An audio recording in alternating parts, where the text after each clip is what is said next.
یہ آخری عشرے میں آدمی جو ہے اللہ کی چوکھٹ پر ہی جا کر بیٹھ جائے،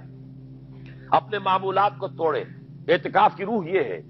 کہ یہ جو ہمارے معمولات ہوتے ہیں، روٹین، یہ بھی غفلت پیدا کر دیتے ہیں۔ ایک عادت بن گئی، صبح اٹھتے یہ کرنا، پھر یہ کرنا، پھر دفتر جانا، پھر آنا، پھر یہ، اس کے اندر پھر وہ آدمی کوئی جاگتا ہی نہیں، ہوش میں آتا ہی نہیں۔ وہ گویا کہ ایک مدہوش سا ہے اور ایک وہ اپنا سائیکل چل رہا ہے خود بخود۔ اس سائیکل کو توڑو، جیسے 5 دفعہ وہ سائیکل توڑتے ہو نماز کے لیے۔ آؤ یہاں آؤ، آؤ سجدے میں گرے، لوہے جبیں تازہ کریں، یاد کرو اللہ کو دوبارہ، اپنا عہد استوار کرو دوبارہ، ایاک نعبد و ایاک نستعین۔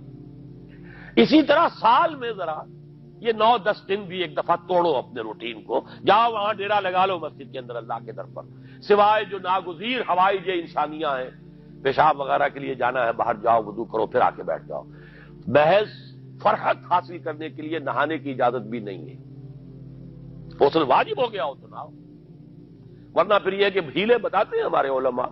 کہ وضو کی نیت سے جاؤ غسل کر کے آ جاؤ، اس لیے کہ معلوم ہے کہ آج آدمی کی جو عادت بن گئی ہوئی ہے روزانہ نہ نہائیں تو طبیعت پہ کسل رہتا ہے، لیکن اسی کو تو توڑنا ہے، اسی روٹین کو تو توڑنا ہے، اصل میں اجازت نہیں ہے، اصلاً اجازت نہیں ہے۔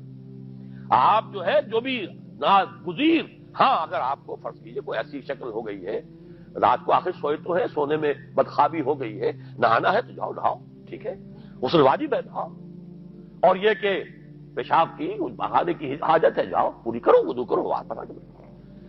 چاہے یہاں سو، یہاں ذکر کرو، یاد کرو، جو کرو کرو یہاں پہ، لیکن اور اس میں بھی خاموشی ہے۔ وہاں ہمارے یہاں آج کل اس کے اندر بھی بڑے لمبے لمبے چوڑے پروگرام شروع کر دیتے ہیں، لوگ بیٹھے ہیں گپ بازی کر رہے ہیں۔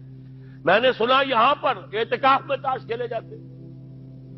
آپ بالکل نوجوان چھوکرے، فضیلت سنی اعتکاف کی، ویسے بھی گھر سے بھاگنے کو جی چاہتا ہی ہے، کچھ دنوں کے لیے نکلے اس گھر سے، مسجد میں آ کے بیٹھ گئے، وہاں پہ گپے بھی ہو رہی ہے، لطیفہ بازی بھی ہو رہی ہے، تاش بھی کھیلے جاتے ہیں، یہ اعتکاف ہو رہا ہے۔ یہ اتنی ہلکی شے نہیں ہے اعتکاف، یہ تو اس عبادت کا، رمضان میں جو روح بیدار ہوتی ہے یہ اس کا کلائمیکس ہے، بہت بڑی عبادت ہے، لیکن اس میں لو اللہ کے ساتھ لگی رہے، لوگوں سے نہیں،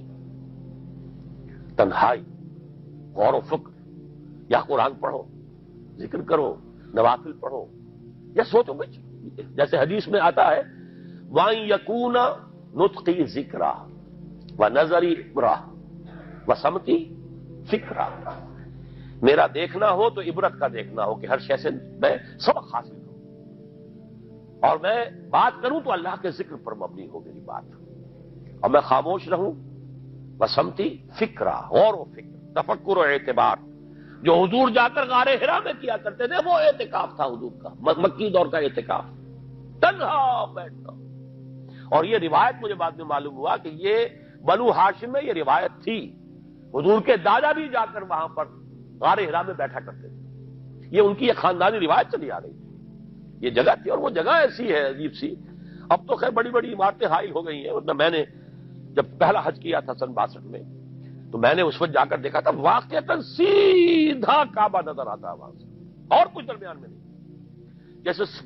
اس کو سلٹ لیمپ کہتے ہیں، وہ غار ہے ہی ایسی کہ سامنے ایک دراڑ سی بس کھلی ہوئی ہے، یہ اس کے اندر سے وہاں بیٹھ جائیے سیدھی نگاہ خانہ کعبہ پر جاتی تھی، تو کعبے کا مراقبہ بھی کیا جا سکتا تھا وہاں بیٹھ کر، دیکھنا، کعبے کو دیکھنا عبادت ہے، اور پھر اس یکسوئی کے ساتھ کوئی نہیں، کعبے میں ہے تو نہ معلوم کیا کچھ اور ہو رہا ہے،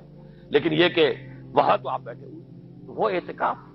یہی اعتکاف حضرت موسیٰ نے کیا تھا 40 دن کا، تب تورات ملی تھی، یہی 40 دن کا روزہ کیا رکھا تھا، یہ اگرچہ قرآن میں مذکور نہیں ہے، حضرت موسیٰ کا تو قرآن میں مذکور ہے، حضرت عیسیٰ کا انجیل میں مذکور ہے، 40 روز کا روزہ اور اعتکاف پہاڑوں میں کیا جاتا ہے، تب انجیل ملی، یہی اعتکاف تھا جو حضور کر رہے تھے غار حرا میں، تب قرآن، اقرأ بسم ربک الذی خلق، خلق الانسان من علق، یہ تو اس کا ایک عکس، اس کی ایک جھلک ہونی چاہیے۔ میں نے روح اعتکاف پر بھی ایک زمانے میں ایک تقریر کی تھی، میں نے دیکھا چھپی ہوئی تھی، اب پتہ نہیں کہیں اویلیبل ہے یا نہیں، ایک علیحدہ کتابچے کی شکل میں بھی تھی، ویسے عظمت سیام و قیام رمضان مبارک پر بھی میرا کتابچہ ہے، اور عظمت صوم، جس میں کہ پھر میں نے یہ انسان کے 2 وجود، اس کے بارے میں بھی خاصی وضاحت کے ساتھ گفتگو کی، وہ بھی میرا کتابچہ ہے، شاید باہر اس پہ ہوں گے۔ تو فرمایا جب تم اعتکاف میں ہو تو ان کے ساتھ مباشرت نہیں کر سکتے، تلک حدود اللہ ہے، یہ اللہ کی حدود ہیں، فلا تقربوها، ان کے قریب مت جانا،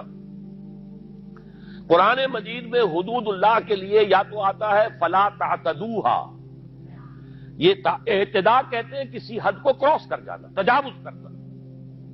اور جہاں زیادہ احتیاط کی بات ہے وہاں فلا تقربوها، آخری حد کے قریب تک نہ چلے جانا، مبادا کہیں غلطی سے قدم جو ہے ادھر پڑ جائے۔